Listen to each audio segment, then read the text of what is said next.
Welcome to நம்ம வீடு. இன்னைக்கு நம்ம வீட்டு சமையல் அறையில நம்ம பார்க்க போற ரெசிபி என்னன்னு பாத்தீங்கன்னா ஒரு நான்வெஜ் ஐட்டம் தான் இன்னைக்கு நாம ரெடி பண்ண போறோம். நான் இன்னைக்கு சிக்கன் வச்சுதாங்க இன்னைக்கு நான் ரெடி பண்ணிருக்கேன். நம்ம நார்மலா சிக்கன் குழம்பு இந்த மாதிரி சிக்கன் ரெசிபிஸ் எல்லாமே நம்ம ட்ரை பண்ணிருக்கோம். நான் இன்னைக்கு கொஞ்சம் டிஃப்ரெண்டா சிக்கன் பொடிமாஸ் எப்படி செய்யறதுன்னா இன்னைக்கு நான் செஞ்சு காட்டியிருக்கேன். சோ அது ரொம்ப ரொம்ப ரொம்ப ஈஸியா இருக்கும், ரொம்பவும் டேஸ்டாவும் இருக்கும். இது எப்படி செய்யறதுன்னு நம்ம பார்க்கலாம். ஆனா அதுக்கு முன்னாடி இது வரைக்கும் நீங்க இந்த சேனலை சப்ஸ்கிரைப் பண்ணலாம், சப்ஸ்கிரைப் பண்ணிக்கோங்க. கூட ஒரு பெல் ஐகானையும் பிரஸ் பண்ணிக்கோங்க. அப்பதான் நாங்க போடுற வீடியோ உங்களுக்கு நோட்டிபிகேஷன்ல வரும். ஓகே ஃப்ரெண்ட்ஸ், வாங்க நம்ம இப்ப எப்படி சிக்கன் பொடிமாஸ் எப்படி செய்யறதுன்னு பார்க்கலாம். இந்த சிக்கன் கீமா அப்படின்னு சொல்லுவாங்க. சோ அது எப்படி செய்யறதுன்னு பார்க்கலாம். சோ வாங்க நம்ம இப்ப வீடியோக்குள்ள போலாம். இப்ப வாங்க நம்ம எப்படி செய்யறதுன்னு பார்க்கலாம். இது சிக்கன் வாங்கும் போது சிக்கன் கடையில வந்து சிக்கன் பொடிமா செய்யணும் அப்படின்னு சொன்னீங்கன்னா இந்த மாதிரி அவங்க எலும்பில்லாத கறியா எடுத்து இந்த மாதிரி குட்டி குட்டி பீசஸா வந்து கட் பண்ணி கொடுத்துருவாங்க. நான் வந்து இன்னைக்கு ஒரு 250 கிராம் அளவுக்கு எடுத்திருக்கேன். அடுத்தது இஞ்சி பூண்டு விழுது தேவையான அளவுங்க.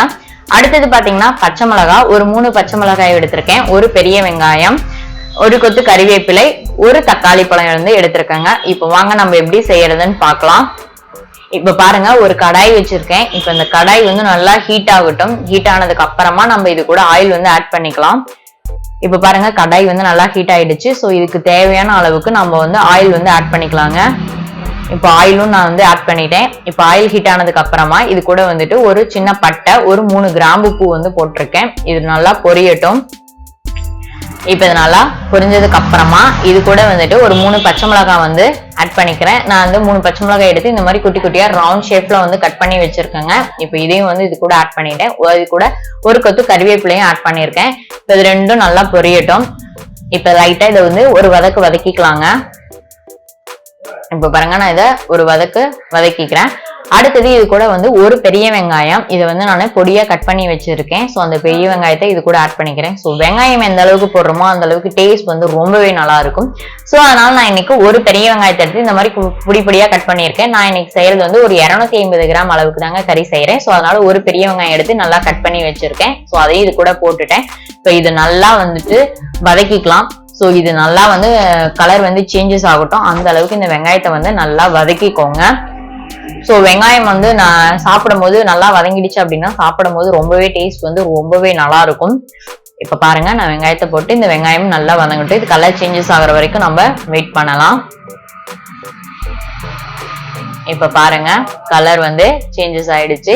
இப்போ வந்து நம்ம இது கூட வந்துட்டு இஞ்சி பூண்டு பேஸ்ட் நம்ம அரைச்சு வச்சிருக்கோம் பாத்தீங்களா, அந்த இஞ்சி பூண்டு பேஸ்ட்டை வந்து நம்ம இது கூட ஆட் பண்ணிக்கலாங்க. இப்ப இந்த இஞ்சி பூண்டு பேஸ்ட்டை இது கூட ஆட் பண்ணிட்டு இந்த இஞ்சி பூண்டோடைய பச்சை ஸ்மெல் வந்து போகணும். ஸோ அந்த பச்சை ஸ்மெல் போற வரைக்கும் இதை நல்லா வதக்கிக்கோங்க. ஸோ இப்போ லோ ஃப்ளேம்ல வச்சு பண்ணுங்க. ஏன்னா இஞ்சி பூண்டு போட்டதுக்கு அப்புறமா ஹை ஃப்ளேம்ல இருந்துச்சுன்னா அடி பிடிக்கும். ஸோ அதனால இப்போ லோ ஃப்ளேம்ல வச்சு பண்ணுங்க. இப்போ இந்த இஞ்சி பூண்டோடைய பச்சை ஸ்மெல் போற வரைக்கும் இதை நல்லா நம்ம வதக்கிக்கலாம். இப்போ பாருங்க, நல்லா ஒன்னோட ஒண்ணு நல்லா மிக்ஸ் ஆயிடுச்சு. இப்ப இது கூட வந்துட்டு நம்ம ஒரு தக்காளி பழம் வந்து நான் எடுத்திருக்கேன். இதை வந்து பொடியா கட் பண்ணி வச்சிருக்கேன். ஸோ இந்த தக்காளி பழத்தையும் நான் இது கூட ஆட் பண்ணியிருக்கேன். ஆட் பண்ணிட்டு இதை நல்லா வதக்கிக்கோங்க. ஸோ 250 கிராம் கறிங்கனால நான் ஒரு தக்காளி பழம் எடுத்திருக்கேங்க. அதுக்கு மேல எடுத்தீங்கன்னா அந்த அளவுக்கு தக்காளி பழம் ஆட் பண்ணிக்கோங்க. தக்காளி பழமும் போட்டாச்சு. இப்ப இதுவும் வந்து நல்லா வதங்குது. இப்ப நம்ம இது கூட வந்துட்டு மசாலா ஐட்டம்ஸ் எல்லாமே நம்ம ஆட் பண்ணிக்கலாங்க. இப்ப பாருங்க, நான் மஞ்சள் தூள் வந்து ஒரு 1/4 ஸ்பூன் அளவுக்கு ஆட் பண்ணியிருக்கேன்.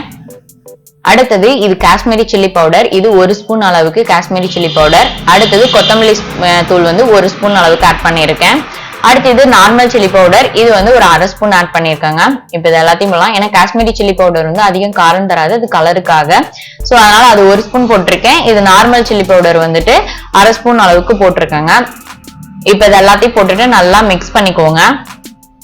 இது கூட வந்துட்டு உப்பு வந்து தேவையான அளவு ஆட் பண்ணிக்கலாம். ஸோ காரம் வந்து உங்களுக்கு தகுந்த அளவு காரம் வந்து ஆட் பண்ணிக்கோங்க. இப்போ இது எல்லாத்தையும் போட்டுட்டு நல்லா ஒன்னோட ஒண்ணு நல்லா மிக்ஸ் பண்ணி விட்டுருங்க. இப்போ மிக்ஸ் பண்ணி விட்டுட்டு அடுத்தது நம்ம இது கூட வந்துட்டு கறி வந்து ஆட் பண்ணிக்கலாம். இப்போ இந்த கறி வந்து நான் நல்லா வாஷ் பண்ணி எடுத்து வச்சிருக்கேன். இப்போ பாருங்க, குட்டி குட்டியா இருக்குது. ஸோ இந்த மாதிரி நீங்க கடையில கேட்டீங்கன்னாவே அவங்களே கட் பண்ணிடுவாங்க. ஒரு சிலர் வந்து மிக்சியில போட்டு கிரைண்ட் பண்ணி போடுவாங்க. ஸோ அது அந்த அளவுக்கு ரொம்ப டேஸ்ட் வந்து நல்லா இருக்காது. இது நம்ம கறியை வந்து இந்த மாதிரி குட்டி குட்டியா நமக்கு தகுந்த மாதிரி கட் பண்ணி இந்த மாதிரி செய்யறது இது ரொம்ப டேஸ்டா இருக்கும். மிக்சியில அரைச்சோம் அப்படின்னா அதனுடைய டேஸ்டே வந்து மாறுதுங்க. ஸோ அதனாலதான் நான் இன்னைக்கு கறி வந்து கடையில வந்துட்டு சிக்கன் வந்து பொடிமா செய்யணும் அப்படின்னு சொல்லி கேட்டு நான் இந்த மாதிரி கட் பண்ணி வாங்கியிருக்கேன். இப்ப இதை நல்லா ஒன்னோட ஒண்ணு மசாலா எல்லாமே வந்து சிக்கனோட வந்துட்டு மிக்ஸ் ஆகிற அளவுக்கு நல்லா பெரட்டி விடுங்க. இந்த மாதிரி நல்லா பெரட்டி விட்டுட்டு இங்க பாருங்க நானு ஒன்னோட நல்லா மிக்ஸ் ஆயிடுவது. சோ இது வந்து தண்ணி எதுவுமே ஊத்தக்கூடாதுங்க. நல்லா மிக்ஸ் ஆகுற அளவுக்கு நல்லா பெரட்டி விட்டுட்டு இதை வந்து ஒரு பிளேட் போட்டு நம்ம மூடி வச்சிடலாம். லோ ஃப்ளேம்லயே வச்சுக்கோங்க, ஹை ஃப்ளேம் வந்து வேணாம்.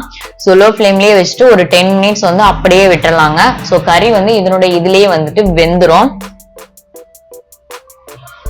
ஸோ வந்து தண்ணி எதுவுமே ஊற்ற வேணாம். தண்ணி ஊத்துனீங்க அப்படின்னா ரொம்ப இதாயிரும், ட்ரையா நமக்கு கிடைக்காது. அதனால இல்லாம அதனுடைய ஃபிளேவரும் வந்து மாறிடுங்க. இப்போ 10 மினிட்ஸ் ஆயிடுச்சு. இப்போ பாருங்க உங்களுக்கு நான் ஓபன் பண்ணி காட்டுறேன். இப்ப நம்ம தண்ணி எதுவுமே ஊத்தல, ஆனா பாருங்க சிக்கன்ல இருக்கிற தண்ணியும் வந்துட்டு இதாயிருக்கு. சோ வந்து தண்ணி எதுவுமே ஊத்த வேணாங்க. இந்த மாதிரி சிக்கன்ல இருக்கிற தண்ணியே வந்துட்டு அது வெளிவிடும். சோ அந்த தண்ணியே வந்துட்டு வெந்துரும். இதனுடைய ஆவியிலேயே வந்துட்டு கறி வந்து வெந்துரும். அது இல்லாம கறி வந்து நம்ம ரொம்ப குட்டி குட்டியா தான் கட் பண்ணி போட்டிருக்கோம். சோ அதனால சீக்கிரமும் கறி வந்து வெந்துருங்க. இப்ப கொஞ்சம் தண்ணி இருக்கறனால நம்ம மறுபடியும் இதை வந்து பிளேட் போட்டு இன்னொரு 5 மினிட்ஸ் வந்து மூடி வைக்கலாம். இப்ப இதை மறுபடியும் கிளறி விட்டுறேன். சோ தண்ணி மட்டும் ஊத்தாதீங்க. இப்ப இத நல்லா இதாயிடுச்சு. இப்ப இதையும் நம்ம மறுபடியும் ஒரு பிளேட் போட்டு இன்னொரு 5 மினிட்ஸ் வந்து இதை நல்லா நம்ம மூடி வச்சிடலாம்.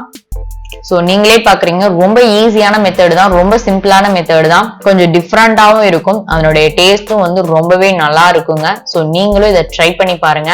இப்போ வந்து ஒரு 5 மினிட்ஸ் ஆயிடுச்சு. இப்ப நான் அதை ஓபன் பண்ணி காட்டுறேன். இப்ப பாருங்க இன்னும் தண்ணி வந்து இன்னும் விடுது. சோ இந்த மாதிரி கறி வந்து அதனுடைய ஆயிலே வந்துட்டு நல்லா இதாகும் போது இதனுடைய டேஸ்ட் வந்து ரொம்பவே நல்லா இருக்குங்க. நம்ம தண்ணி எதுவுமே ஊத்தாமே இந்த அளவுக்கு வந்துட்டு இதா இருக்கு. இப்போ வந்து கறி மட்டும் வெந்துருச்சான்னு பாத்துக்கோங்க. பார்த்துட்டு இதை வந்து நல்லா இந்த ஹீட்லயே வந்து நல்லா பெரட்டி விட்டீங்க அப்படின்னா அந்த தண்ணி எல்லாமே நல்லா சுண்டிரும். சோ அதுக்கப்புறம் நம்ம வந்து இதை இறக்கிக்கலாம். இப்ப நான் இது கறி வந்து வெந்துருச்சான்னு பாக்குறேன். சோ கறி வந்து வெந்துருச்சுங்க. சோ இந்த தண்ணி மட்டும் நல்லா ட்ரை ஆகுற அளவுக்கு நல்லா இதை வந்து பெரட்டி விடுங்க. இப்ப பாருங்க நல்லா பெரட்டி விட்டுட்டேன். தண்ணி வந்து ட்ரை ஆயிடுச்சு. இப்ப இது கூட வந்துட்டு தேவையான அளவுக்கு நான் பெப்பர் வந்து ஆட் பண்ணிக்கிறேன். ஸோ பெப்பர் போடும்போது என்னுடைய டேஸ்ட் வந்து ரொம்பவே நல்லா இருக்கும். இது வந்து அதனுடைய டேஸ்ட்டை இன்னமும் எடுத்து கொடுக்கும். ஸோ அதனால நான் லைட்டா வந்து பெப்பர் வந்து இது கூட ஆட் பண்ணிக்கிறேன். ஸோ உங்களுடைய காரத்துக்கு தகுந்த அளவு பெப்பர் வந்து ஆட் பண்ணிக்கோங்க. ஸோ பெப்பர் ஆட் பண்ணிட்டு இப்ப பாருங்க தண்ணி எதுவுமே இல்லை, நல்லா ட்ரை ஆயிடுச்சு. ஸோ நம்மளுடைய சிக்கன் பொடிமாஸ் வந்து ரெடி ஆயிடுச்சு. ஸோ நம்மளுடைய கலர்ஃபுல்லான சுவையான சிக்கன் பொடிமாஸ் வந்து ரெடி ஆயிடுச்சு. இது சிக்கன் கீமானும் சொல். சோ நீங்க பார்க்கும்போதே தெரியும் இது எவ்வளவு கலர்ஃபுல்லா இருக்குதுன்னு. இதனுடைய டேஸ்டும் அந்த அளவுக்கு நல்லா இருக்குங்க. நீங்களும் இதை ட்ரை பண்ணி பாருங்க, கொஞ்சம் டிஃப்ரெண்டா இருக்கும். உங்களுக்கு இந்த வீடியோ பிடிக்கும்னு நினைக்கிறேன். உங்களுக்கு இந்த வீடியோ பிடிச்சிருந்தா லைக் பண்ணுங்க, ஷேர் பண்ணுங்க, கமெண்ட் பண்ணுங்க. இந்த வீடியோ பற்றின கருத்துக்களை மறக்காம கமெண்ட்ல சொல்லுங்க. இது வரைக்கும் நீங்க இந்த சேனலை சப்ஸ்கிரைப் பண்ணலனா மறக்காம சப்ஸ்கிரைப் பண்ணிருங்க. அப்பதான் நாங்க போடுற வீடியோ உடனுக்குடன் உங்களுக்கு கிடைக்கும். ஓகே ஃப்ரெண்ட்ஸ், மேலும் ஒரு வீடியோவுடன் சந்திக்கிறேன். நன்றி, வணக்கம்.